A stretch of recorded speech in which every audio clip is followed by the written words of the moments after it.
Hello everyone, it's great to welcome you to Elevate Online Experience. If you're joining us for the very first time, Karibu Sana, which is welcome in Swahili.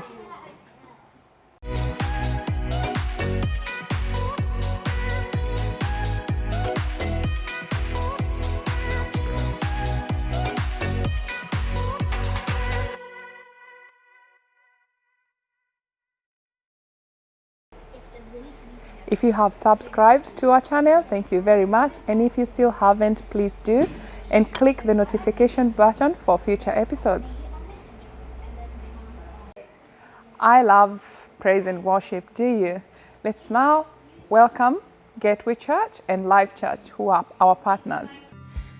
So when trouble hits and difficulties come, that we can sing that and bring that into your presence, God. Because you're in control. We thank you for that, Lord. Trouble won't throw me, won't break me, won't scare me no more. Fear must have thought I was faithless when it came for my heart. 'Cause I got a song that will never die, and I know your love is the reason why. I sing the night into the morning, I sing my fear into your praise, I sing my soul into your presence whenever I say your name. So let the devil know not today.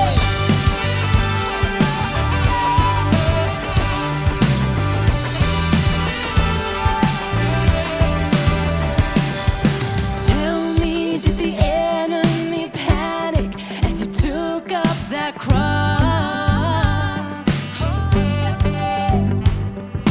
Tell me, did the darkness cry mercy as you rolled back that rock? 'Cause I know your life is a life in mine, and I know your love is the reason why. I sing the night into the morning, I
Amazing grace, how sweet the sound that saved a wretch like me.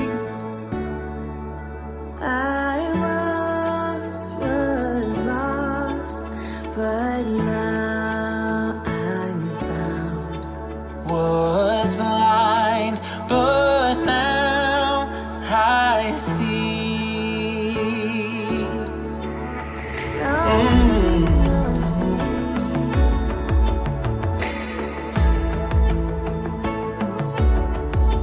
Twas grace that taught my heart to fear. And grace my fears relieved. How precious did thy grace appear.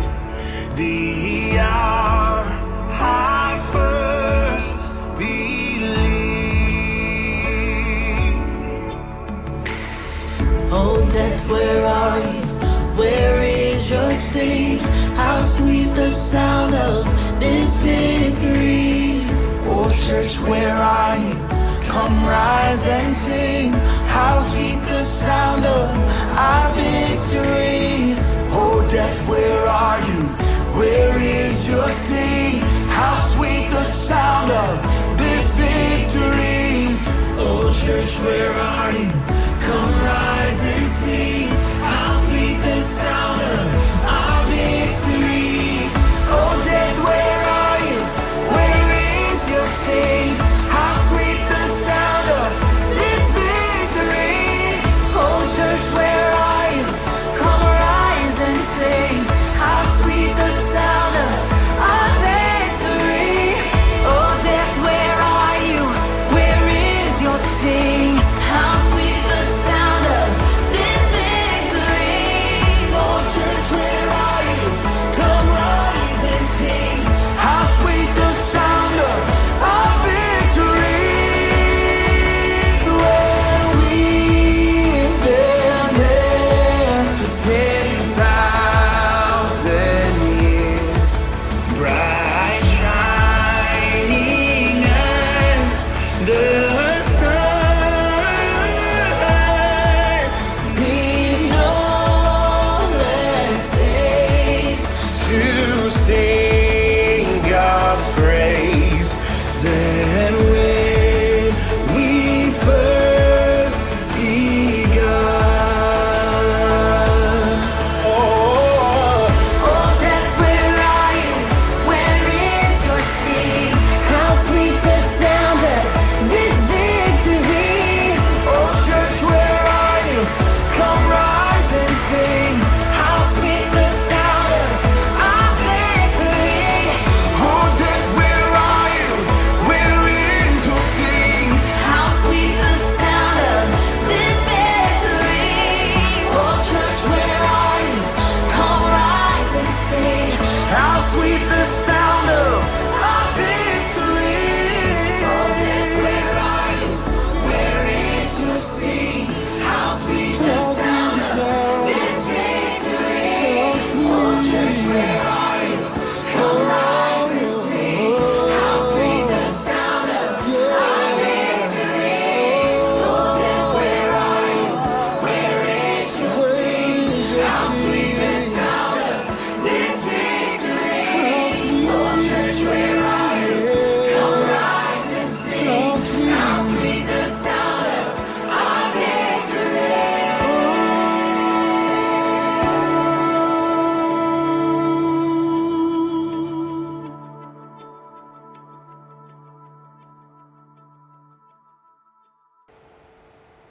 I loved Jesus is King Series 1. So let's now welcome our pastor, Mark Pomery, for Jesus is King Series number 2.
Hey, welcome to our second week of Jesus is King. Back in the Pain Cave. Last time we were here and I was recording a message was week 3 of our series, If Money Talked. And we had construction going on at our house, a couple of meters that way. Well, that construction is continuing. 2 weeks ago, the background noise was a Bobcat driver.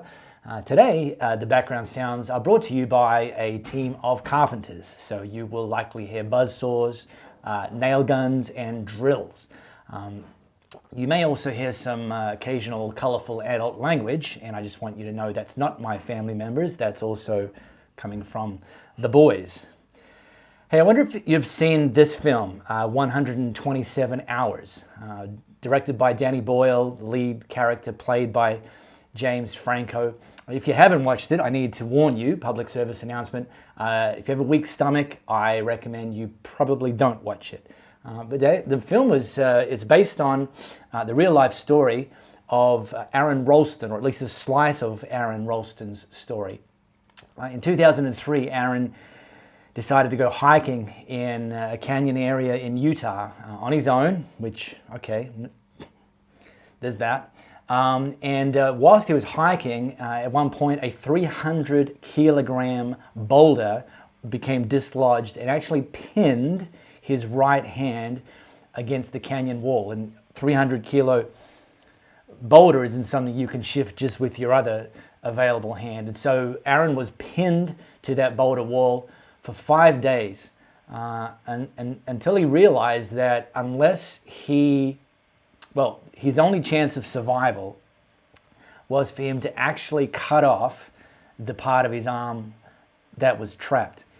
And so Aaron went about breaking his own forearm and then hacking his way through the tendons using pliers and through the flesh and bones using a pocket knife, the only tools he had available to him at the time. And then he rappelled one-handed down the side of a canyon, hiked several miles, and fortunately for him, he came across a family that were vacationing and they were able to help him get the medical attention he required.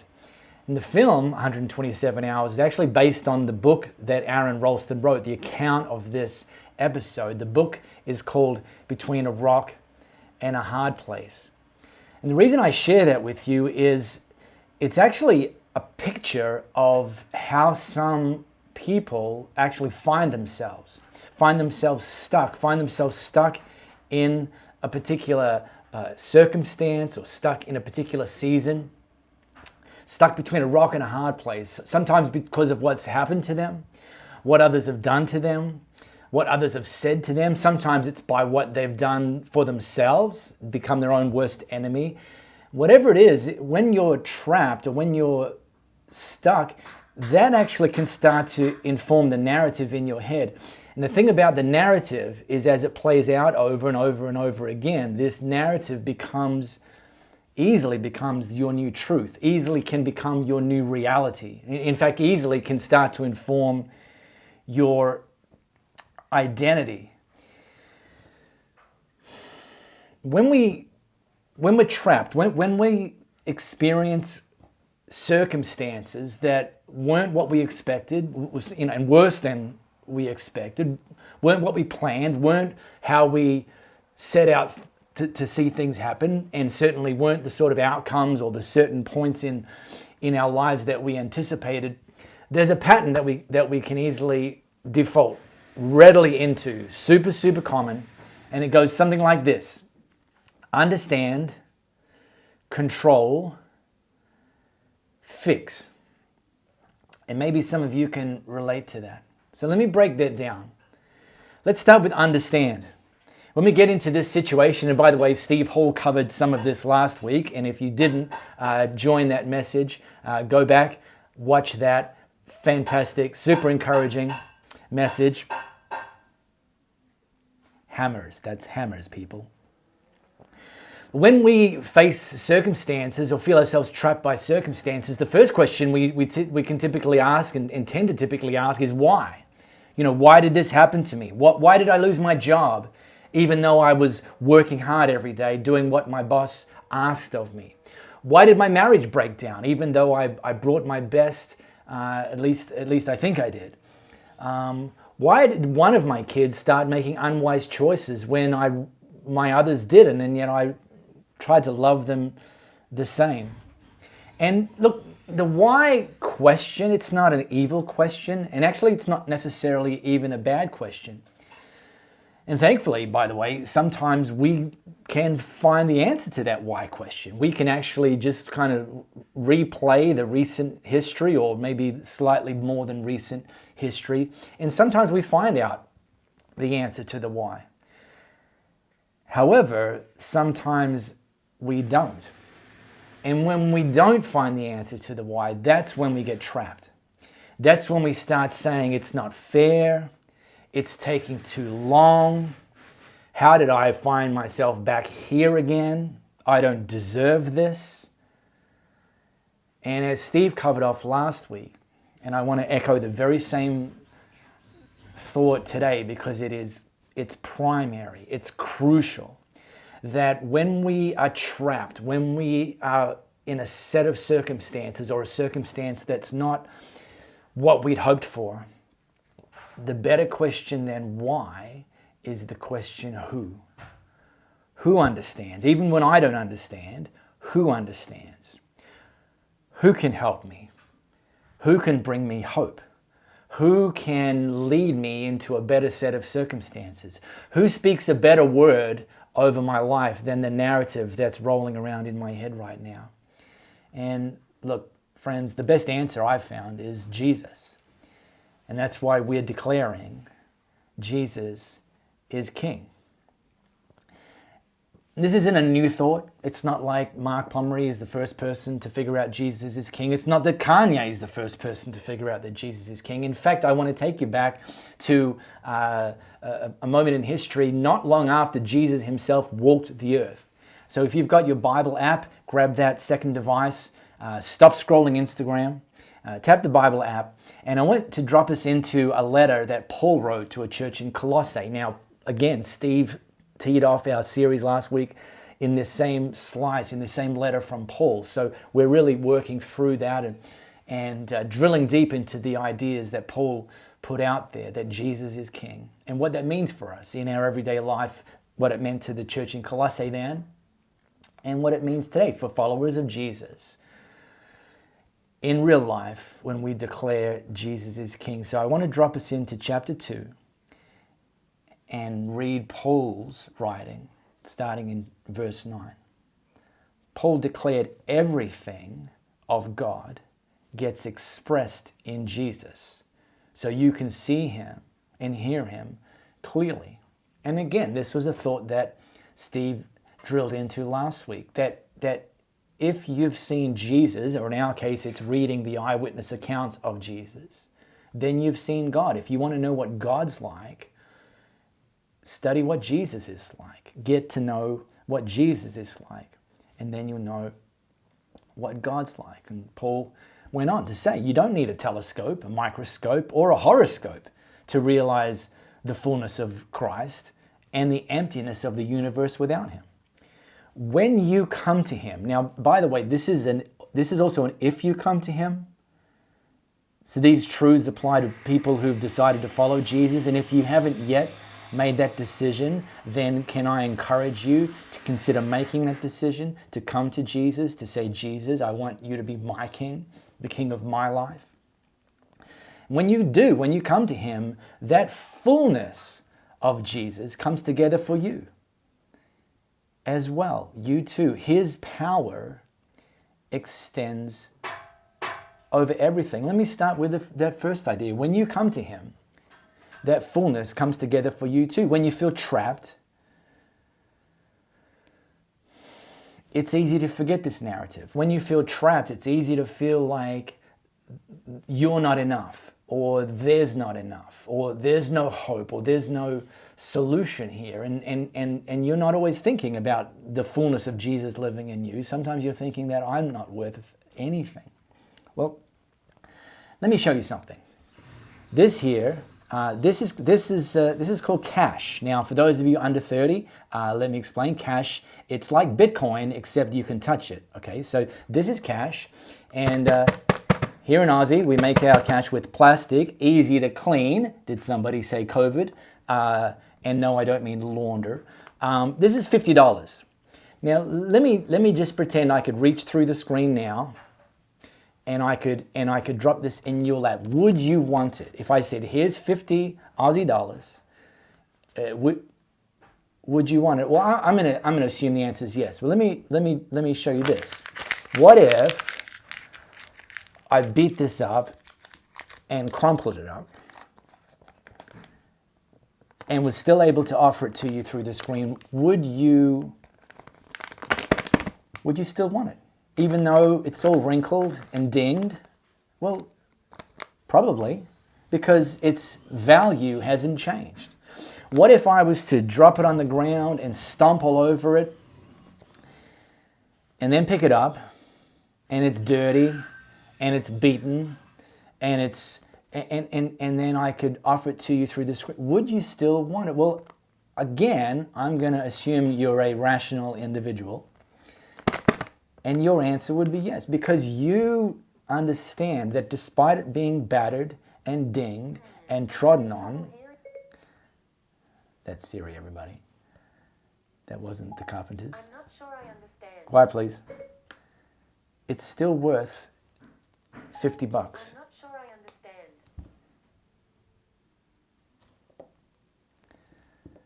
Siri doesn't understand, but you understand.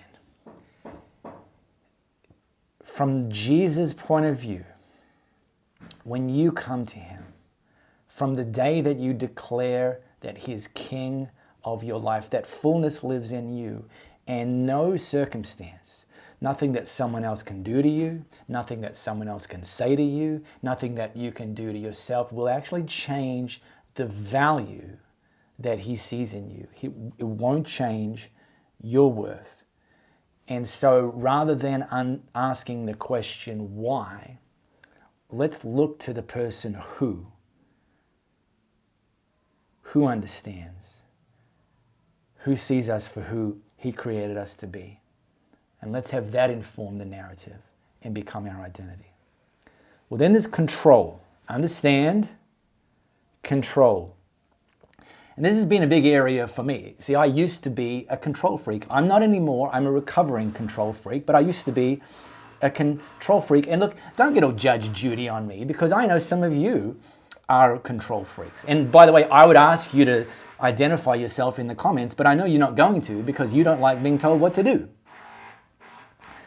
But let me speak to the control freaks for a second. And I'm speaking to you as one who's been journeying beyond feeling the need to control everything. Most of my desire to control things comes out of how I'm wired.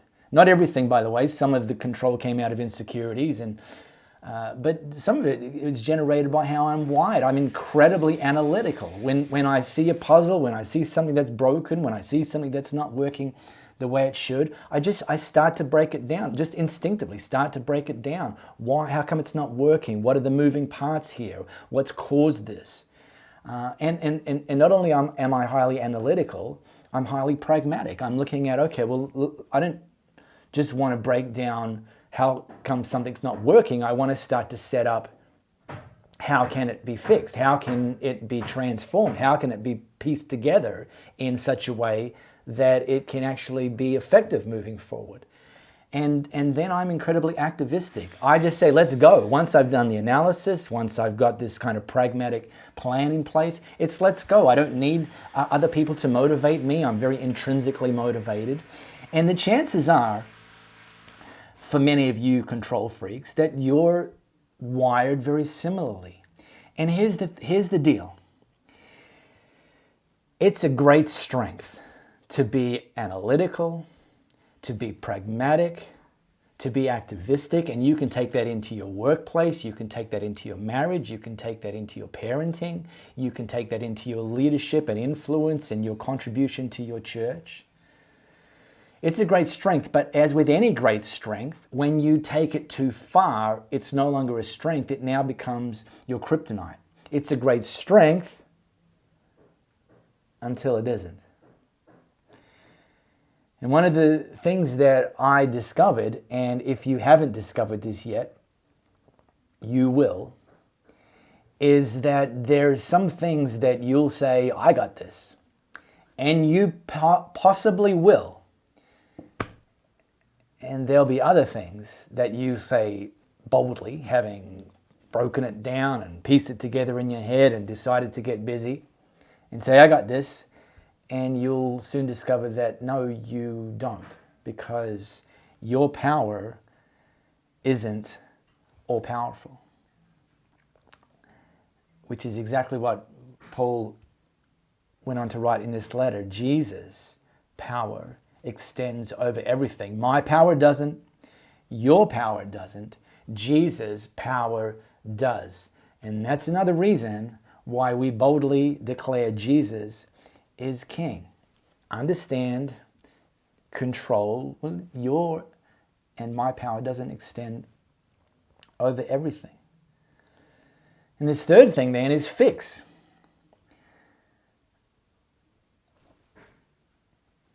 I'm putting my Captain Obvious hat on for a second.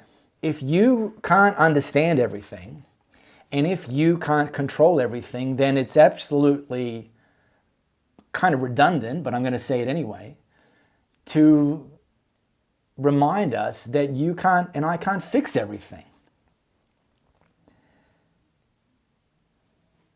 So let me share what I've discovered to be a better approach than understand, control, fix when it comes to our circumstances, particularly the circumstances that haven't gone the way we'd hoped, particularly the circumstances that have caused us to feel stuck or to feel trapped. There's a better approach than understand, control, fix. And it comes from the wisdom, the timeless wisdom of Solomon. And this very short slice of Solomon's wisdom has become a guiding principle for my life and also for my wife Louise's life. And you'll find it in Proverbs chapter 3. We're going to put it on the screens below right now. And this is what Solomon instructed us to do. Trust God from the bottom of your heart. Don't try to figure out everything on your own. Listen to God's voice in everything you do, everywhere you go, because He's the one who'll keep you on track. Instead of understand, control, fix, Solomon recommends we go with trust, listen, and the outcome is that God will keep our life on track. So I want to just give you two pieces of homework. Well, there's sort of one's for one particular audience, the other is for all of us. One is if you actually, during this online experience or as a result of participating in this online experience, if you've made that decision, you want to make that decision to make Jesus your King, then let us know. Let us know, maybe not in the comments. This is probably a little bit more of a personal thing. What we'd love you to do is download or open up our Elevate Church AU app, and you'll see a section in there called Next Steps. And in the Next Steps sections, it gives you the option to indicate that you've made Jesus your Lord. And if you fill that out and submit that to us, one of our team will confidentially get in touch with you and just pray for you, encourage you, digitally probably.